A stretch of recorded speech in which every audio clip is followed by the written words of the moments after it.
Amin. Kita lanjut pembacaan tafsir Yasin kita pada kesempatan malam hari ini. Kita sedikit ya, mohon sabarnya. Dan kita sampai pada ayat innama tunzir man ittaba'a dzikra wa khasyir rahman bil ghaib fabashshirhu bi maghfiratin wa ajrin karim. Innama sesungguhnya tunzir man ittaba'a dzikra. Sesungguhnya tunzir kamu hanya diperintah untuk memberi peringatan Muhammad. Kata Allah, man terhadap orang ittaba'ah yang ikut. Siapa man al-dzikra terhadap Al-Quran. Karena nama lain Al-Quran adalah al-dzikr, al-dzikr, al-furqan dan sebagainya. Artinya pemberi peringatan, bahwa Al-Quran itu adalah pemberi peringatan. Wa khasyir rahmanah, dan orang-orang yang khawatir, takut terhadap Ar-Rahman, zat yang Maha Rahman, Maha Pengasih. Yang beriman bil ghaibi, terhadap yang gaib. Karena termasuk rukun iman kita adalah percaya kepada yang gaib. Yang gaib. Allah menciptakan makhluk di dunia ini, ada yang nampak basyariah seperti kita, ada yang ghaibah, yang tidak nampak seperti jin, syaitan dan sebagainya. Kita harus percaya, wajib percaya bahwa makhluk itu ada. Fabashshir, maka berilah kabar gembira Muhammad, hu bimaghfiratin wa ajrin karim, dengan pengampunan Allah, wa ajrin, dan pahala karimin yang mulia. Itu Yasin yang kita baca seperti yang saat di mana-mana. Apa maksud dari ini? Maksud tafsir dari ayat ini, di dalam tafsir Yasin ini maksudnya adalah, yakni ya Muhammad, anzaruka bil Qur'ani la yufidu illa liman amana billahi wa bi risalatika. Wahai Muhammad, sesungguhnya peringatanmu dengan Al-Quran itu tidak akan memberi manfaat. Sesungguhnya peringatanmu dengan Al-Quran, saya ulangi, itu tidak akan bisa memberi manfaat, kata Allah, illa, ada istisna, ada pengecualian, illa, kecuali liman amana billahi. Syarat pertama, Al-Quran akan bermanfaat kepada manusia apabila illa satu, man amana billahi. Pertama, kita harus beriman kepada Allah Subhanahu wa ta'ala. Kalau orang yang tidak beriman kepada Allah Subhanahu wa ta'ala, maka Al-Quran mau dibacakan berapa kali, berapa ribu kali pun terhadap orang tersebut, maka tidak akan ada faedah apapun. Syarat yang pertama. Yang kedua, wa birisalatika, selain percaya kepada Allah Subhanahu wa ta'ala, maka orang yang akan bermanfaat terhadap Al-Quran harus percaya bahwa Rasulullah sallallahu alaihi wasallam adalah utusan Allah Subhanahu wa ta'ala. Itu mutlak. Sudah keputusan qat'i yang tak bisa diganggu-gugat. Jadi kalau ada dewan hakim, kadang-kadang keputusan dewan hakim tidak bisa diganggu-gugat. Ini dewan hakim. Nah, ini keputusan Allah, tak bisa diganggu-gugat. Dua syarat harus terpenuhi apabila kita betul-betul ingin mendapatkan hidayah, ingin mendapatkan kenikmatan dari Al-Quran yang kita baca, yang kita hatapkan tadi itu. Allahumma arhamna bil Quran, dan seterusnya. Ya Allah, berilah kasih sayang kami dengan Al-Quran, dan seterusnya. Itu tidak akan pernah bisa didapatkan oleh seseorang ketika dua syarat tak terpenuhi. Pertama, iman kepada Allah. Yang kedua, iman kepada Rasulullah. Faman tabi ahkam al-Quran wal hadis wa dzakara Allah ta'ala bil qalbi wal lisan bi halil ghaibati minal khalqi aw khafa minal adabil ghairi billadhi akhbarathu bil Quran wal hadis. Jadi kata Rasul, kata Allah, siapa yang ikut terhadap hukum-hukum Quran dan hadis, wa dzakarallahu ta'ala bil qalbi, selalu ingat kepada Allah dengan hatinya, maka tidak cukup. Itulah termasuk ini dalil thariqah. Dia orang saya ngerok thariqah, tetapi syarat thariqah ini harus harus nyambung. Torikotnya itu harus nyambung. Ketika dia nyambung dia akan terputus. Makanya ketika kita ikut tarekat betul-betul harus ikut torikoh yang muktabarah, yang betul-betul sudah diakui. Kalau kita di Indonesia ini dikenal dengan Jatman, Jamiah Torikoh Al-Muktabarah An-Nahdiyah, itu disingkat Jatman. Itu ketua umumnya adalah Habib Lutfi Pekalongan.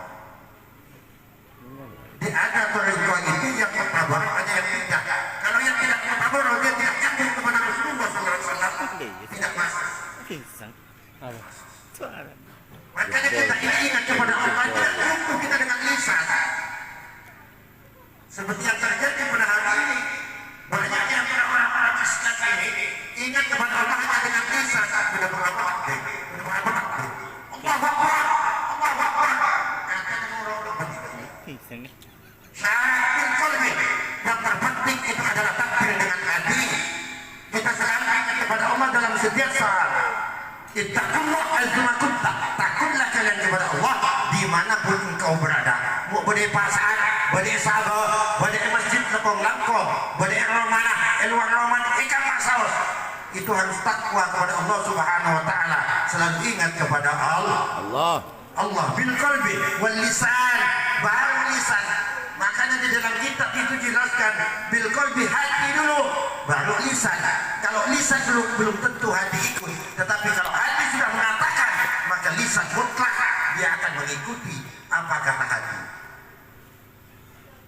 Maka bil qalbi wal lisan menikah kitab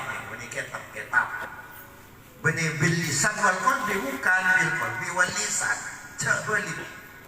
Yang banyak hari ini adalah bil lisan la bil qalbi. Orang cuma banyak takbir enak Allah kalau berlisan, tetapi hati tak nurut. Bihalil ghaibi minal khalqi aw khafa min adabil ghaib. Terus kita harus percaya juga kepada yang gaib. Yang gaib yang diciptakan makhluk-makhluk Allah yang gaib. Kita nampak jin, setan dan sebagainya. Kenapa nih kocak boleh orang limunan? Nah, tak nampak juga biasa. Wallahu a'lam bishawab. Ini kan orang-orang sesemak Allah si bekal oning gitu. Tetapi kita harus percaya bahwa yang gaib itu memang ada, diciptakan oleh Allah Subhanahu wa taala seperti jin. Cuma tidak nampak bedanya dengan manusia. Apa kelakuan mereka? Sama. Jin itu ada yang Islam, ada yang beriman, ada yang kafir. Jin juga berumah tangga seperti manusia, sama Roma seperti kita. Kita tak rela. Sekolah, benar enggak sih? Benar. Bagaimana itu, Pak? Kau bisa membuktikan itu. Orang buka apa itu? Mengaji, terus ngaji. Apa sih sebenarnya kegiatan jin itu? Pada manusia. Hanya bedanya lagi, kalau manusia itu nampak, jin tidak nampak. Yang kedua, sifat jin ini kan lebih sarah dari manusia. Sejelek-jelek manusia, mulai bakal bahasa kita. Mula sifat cuba nih kan, saya masuk. Sebaik-baik manusia, sejelek-jelek manusia itu sebagus-bagus jin. Itu juga bedanya jin dengan manusia. Nah, ketika orang yang sudah mempercayai terhadap kabar baik yang telah disampaikan oleh Rasulullah SAW, takut kepada Allah, terus beriman kepada yang gaib, apa pahalanya? Wa yudkhilul jannata wa yutihi thawaban 'azima. Maka Allah akan memasukkan dia ke dalam surga, wa yutihi ajran 'azima, dan akan diberi pahala dengan pahala yang besar yang agung. Jadi sesungguhnya Islam itu mudah. Islam itu gampang. Kalau ada orang mengatakan Islam itu sulit, itu tidak benar. Makanya kalau Gus Baha, saya sering melihat YouTube Gus Baha, saya cocok dengan apa yang disampaikan oleh beliau. Kita sebagai ustaz, sebagai wali, sebagai kiai, jangan menakut-nakuti umat. Kadang-kadang kita nakut-nakuti umat, dia campur musuh neraka, balik sok tuburin, ditangkap, dicoron, diselidiki tema dan sebagainya. Itu memang benar terjadi ketika orang sudah masuk ke neraka Allah Subhanahu Ta'ala. Tetapi jangan lupa bahwa umat Islam, orang yang beriman kepada Allah Subhanahu Wa Ta'ala, itu diberi kemurahan oleh Allah Subhanahu Wa Ta'ala. Selagi nyawa masih ada di tenggorokan, maka dia masih berhak untuk mendapat pengampunan Allah Subhanahu Wa Ta'ala. Kalau orang agama lain, kalau dia telah meninggal, dia telah bersama Bapa di surga. Orang Islam lebih mantap lagi. Apa? Miftahul jannah la ilaha illallah. Kuncinya surga itu adalah la ilaha illallah Muhammadur Rasulullah. Kan paling hebat Islam. Ternyata masuk surga itu lebih mudah di dalam Islam dari agama yang manapun. Jadi kunci dibagi. Malah kunci dibagi. Tak ada tunjukkan kita muka dia apa. Betul tak? Betul. Lah, artinya apa? Perbanyak awirid, perbanyak mengucapkan kalimat tauhid la ilaha illallah Muhammadur Rasulullah. Semakin banyak mengucapkan itu, kunci Nabi Allah Subhanahu Wa Ta'ala semakin mudah untuk diserahkan kepada kita, orang yang beriman. Yang beriman, sekota kok berusaha menjauhi dari Allah. Peyakin hatinya, kalaban hatinya bergerak berzikir ke Allah, lesan menurut jawari menurut untuk ibadah ke Allah Subhanahu Wa Ta'ala.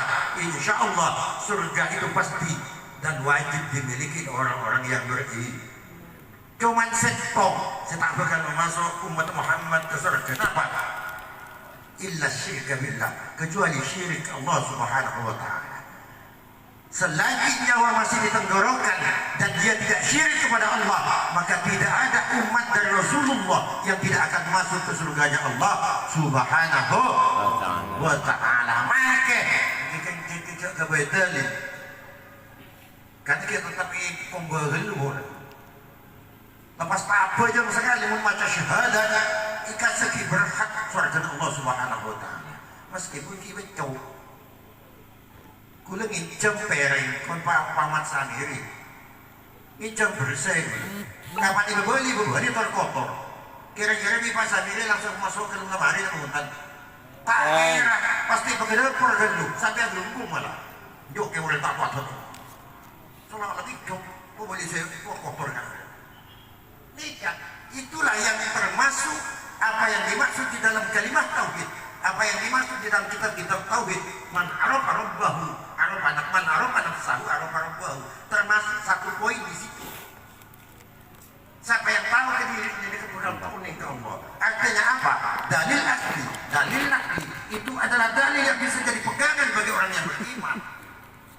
Manusia saja ketika dia itu minjamnya bersih maka minta kembalikan bersih, apalagi Allah Subhanahu wa Ta'ala. Jasad itu diserahkan oleh Allah Subhanahu wa Ta'ala kepada manusia, tetapi ruh itu hanya dipinjamkan oleh Allah dalam keadaan bersih, maka Allah akan meminta kembali ruh itu dalam keadaan bersih. Maka ketika tidak bersih, dia akan membersihkan sendiri Allah Subhanahu wa Ta'ala. Cara bersihnya mengingat kita mendengar sebenarnya bagi rinso isabak ke dalam neraka kemana bersih baru yakis masuk ke suara.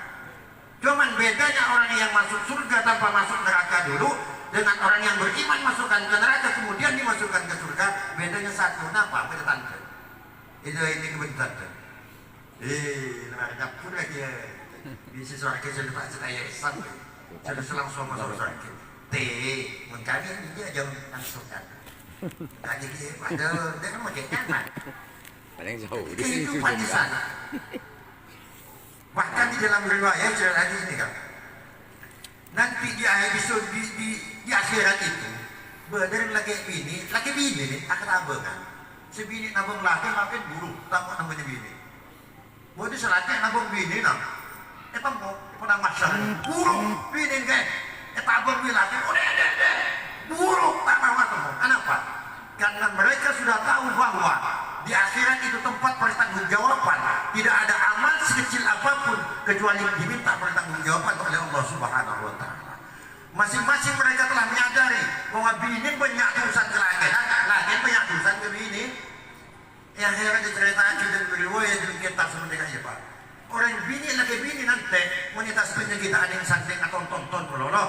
Akhirat belum tentu bisa ada yang terjadi sebuah kelompok Bada kelompok yang lagi bini semua dari dia. Bini selakai nabung sebini, bada setongnya bini nabung selakai. Abang ketabungan dulu, tamu ilmu nih. Kenapa? Karena menghindari dari pertanggungjawaban. Mereka kira itu akan bisa mereka lakukan, kemudian akan terbebas dari tanggung jawab. Tidak. Itu hanya proses Allah menunjukkan kepada manusia bahwa tidak ada perbuatan yang dilakukan oleh manusia ketika nafas masih di badan kecuali nanti di hadapan Allah semuanya akan clear, semuanya akan dihisab oleh Allah Subhanahu wa taala. Bahkan sebiji zarah pun dari kebaikan, sebiji zarah dari kejahatan itu akan nampak semuanya, tidak akan yang terlewatkan. Itu yang dimaksud dengan ayat ini, penjabaran dari ayat yang kita baca sekarang ini. Nama tundir manittaba dzikra wa khasyar rahman bil ghaib fabashshirhu bimaghfiratin wa ajrin karim. Selanjutnya nanti kita akan masuk ke ayat selanjutnya, inna nahnu nuhyil mauta wa naktubu ma qaddamu atharahum wa kullu shay'in ahsaynahu bi imamin. Sungguhnya nahnu nuhyil mauta, kami yang telah menghidupkan orang mati, wa naktubu ma qaddamu atharahum, dan yang menulis maqaddamu, apa yang telah lalu yang dari kau telah perbuat, wa atharahum, dan lampah-lampah, dan bekas-bekas pengkang semua itu. Nah, apa tafsir ayat ini? Insya Allah nanti kita akan lanjutkan di pertemuan kita yang akan datang. Insya Allah, wallahu a'lam bishawab. Inna siratal mustaqim. Wassalamualaikum warahmatullahi wabarakatuh. Waalaikumsalam warahmatullahi